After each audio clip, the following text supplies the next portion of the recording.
Well, there are a lot of reasons that somebody would need to have their colon or part of their colon removed.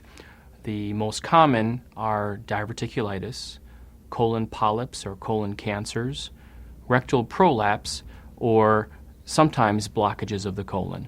Diverticulitis is a very common disorder, and it arises from diverticulosis. Diverticulosis is found in up to 50% of people in the United States over the age of 50, and greater than 70% of patients as they get older. It's mostly related to the Western diet that we have that is typically low in fiber and high in protein and fat. And what happens is pockets form on the side of the colon that sometimes can get blocked, forming an infection which is called diverticulitis.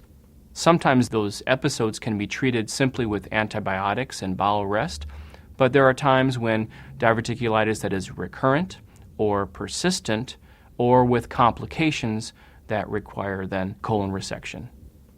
So colon blockages can occur for many reasons. Cancers are the thing that most people worry about most, but it can also occur from large polyps, intussusception, or scar tissue that can form from previous surgeries. Rectal prolapse is a situation where the normal suspensory ligaments of the rectum become loose, and this is typical as people get older, especially women, and the rectum no longer is in its fixed position in the pelvis and can turn out on itself either within the pelvis or commonly what people see is the rectum actually turning out at the anus and being visible outside the anus. Colorectal polyps are abnormal growths that are found inside the colon. They're pretty common. Up to 25% of people in their lifetime will have colon polyps. And when small, they're very easy to be removed colonoscopically without an operation.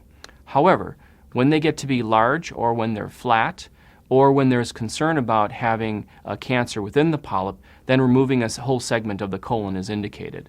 Some polyps are removed colonoscopically, and the vast majority are taken out that way. Those that are not able to be removed through the colonoscope have to be removed with surgery.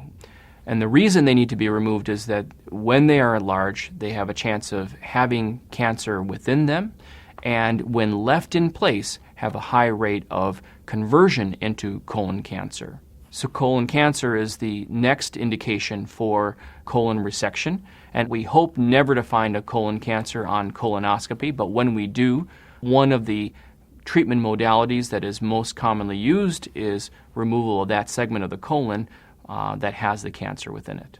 Colon surgery can be done traditionally, which is with an open incision.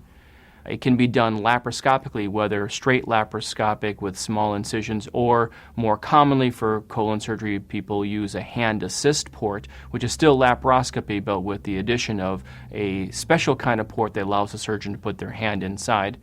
Or it can be done robotically, which is an extension of laparoscopic surgery, but utilizing the newest technology that provides special access and technical dexterity to the colon resection.